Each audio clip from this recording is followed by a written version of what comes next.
everybody, welcome to your June reading. If you're new here, hi, I'm Madison. I do tarot readings, Akashic Records, and I also do energy healing through Reiki and quantum healing. So if you want to know more about me, it is linked in my bio or in the notes below. Let's get into our reading for this month. I'm going to go card by card because what I was being shown is that they do sort of tell a story. So the first card we got was the High Priestess. The High Priestess is very much your divine feminine energy where you're taking charge. You're not just saying, hey world, bring me $1 million.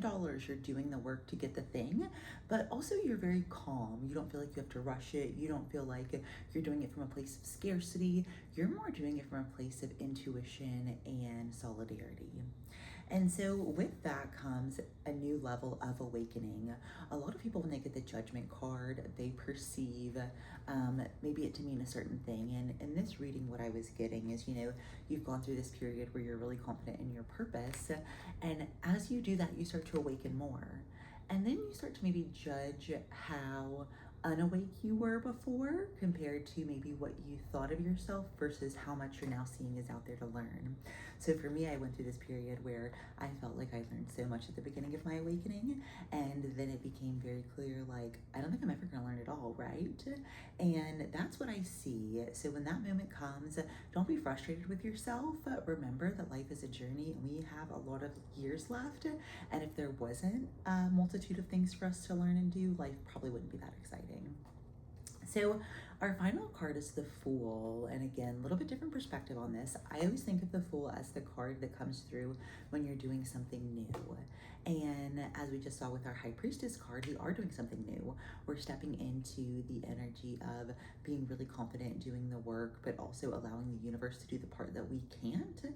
And as we do that, it's going to feel really uncomfortable. We might feel really silly. We might say, hey, universe, help me, and then try to take that control back, right?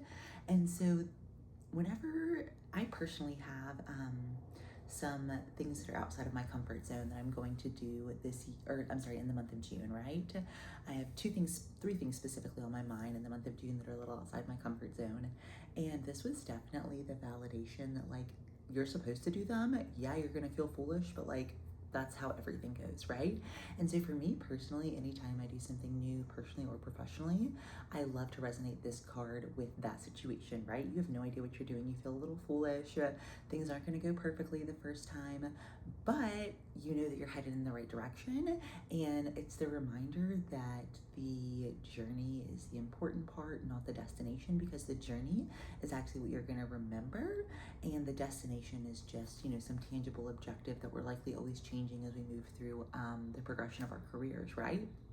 So I hope this gave you guys a little bit of clarity as to where to focus your energy in June. If this resonated with you and you would like to work with me one-on-one, I would love to have you book a reading with me, or you can join my Intro to Tarot class if you would like to learn how to read tarot for yourself. So I hope you guys have a beautiful week, and I will see you next